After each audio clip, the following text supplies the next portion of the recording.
Tangisan seorang anak yang kehilangan ibunya, sehingga para sahabat yang ada saat itu mereka saling bertanya-tanya, saling melihat siapa ini yang menangis. Sedangkan tidak ada di antara kita para sahabat yang saat itu membawa daripada anak kecil.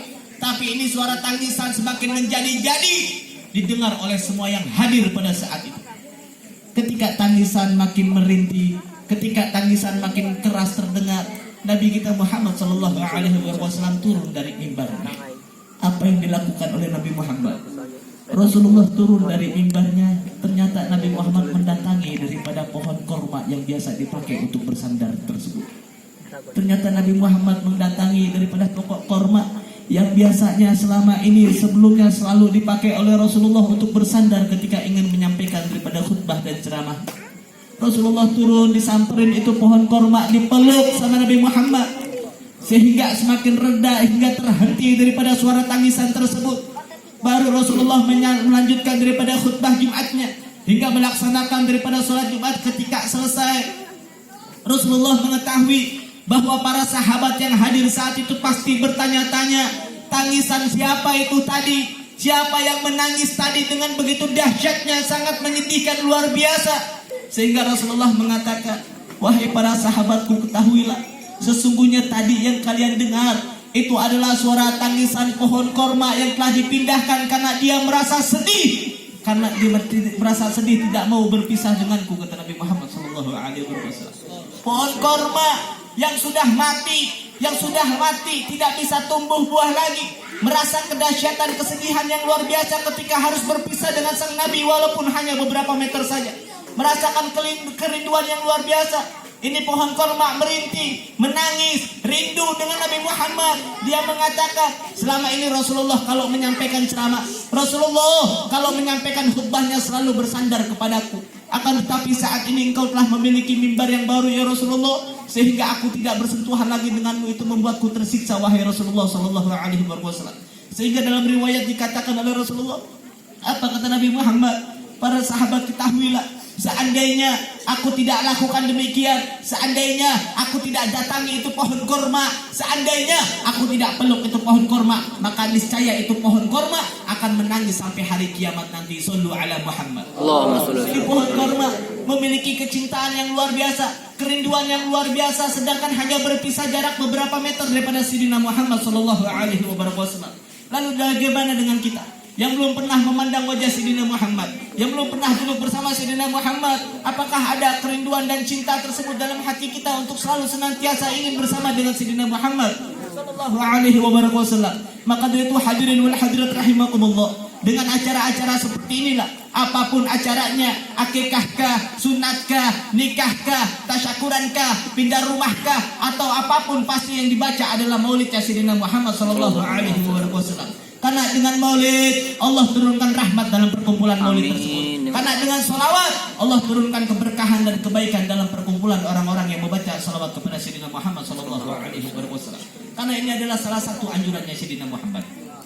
Inilah adalah salah satu daripada syariatnya Nabi Muhammad, di mana kita ketahui Rasulullah sallallahu alaihi wasallam mengatakan, jikalau kita punya anak, maka lakukanlah 5 hal tersebut. Di mana ketika kita memiliki anak, yang pertama, ketika anak kita lahir, baru lahir ke muka bumi, apa kata Nabi? Adanin kuping kanannya, umatin kuping kirinya. Ketika anak baru pertama kali lahir masuk ke alam dunia seperti saat ini, itu adalah salah satu syariat ajarannya Sayyidina Muhammad sallallahu alaihi wasallam.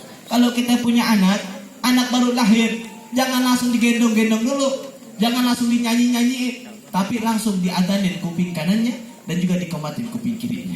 Sehingga di mana ketika anak itu lahir, pertama kali yang didengar adalah nama Allah Subhanahu wa taala yang maha besar, maha agung, maha perkasa.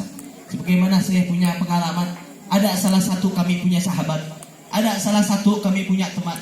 Ketika saya tinggal di Bekasi sana, ada salah satu ini orang, maaf, mungkin selama hidupnya kemarin suka maksiat.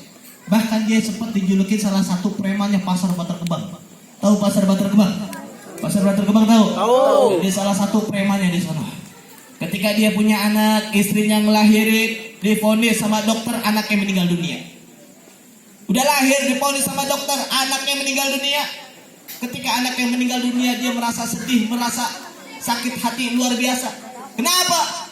Karena di hari yang bersamaan dia nggak tahu bagaimana caranya mengumandangkan azan. Masya Allah nih orang, azan kagak tahu gimana caranya. Akhirnya cerita kepada saya, wahai Habib, waktu anak saya lahir dikatakan oleh dokter anak kamu sudah meninggal dunia. Saya sedih luar biasa. Ditambah sedih anak baru lahir langsung meninggal. Ditambah lagi sedih yang paling dahsyat adalah saya tidak bisa bagaimana caranya mengumandangkan azan. Terus gimana saya tanya? Dia katakan saya cari di Google. Saya cari di Google azan. Keluar itu. Ketika dia keluar, dia setel MP3-nya, dia setel YouTube-nya, diikutin, dia azanin anaknya. Allahu Akbar, Allahu Akbar sampai akhir. Dan juga dia komatin anaknya. Ketika azan selesai dengan sempurna, komat selesai dengan sempurna, ini anak langsung nangis, hidup lagi hadirin. Hidup lagi. Kata dokter udah mati, tapi selesai diazanin, dikomatin, hidup lagi nih anak. Akhirnya bapaknya senangnya luar biasa, Masya Allah, dengan karunia Allah, dengan izin Allah, dengan segala sesuatu yang Allah inginkan terjadi, maka pasti akan terjadi mustahil jika Allah Subhanahu wa Ta'ala tidak bisa melakukan apa-apa. Allah Subhanahu wa Ta'ala pasti bisa melakukan segala sesuatu yang mungkin jauh daripada jangkauan kita.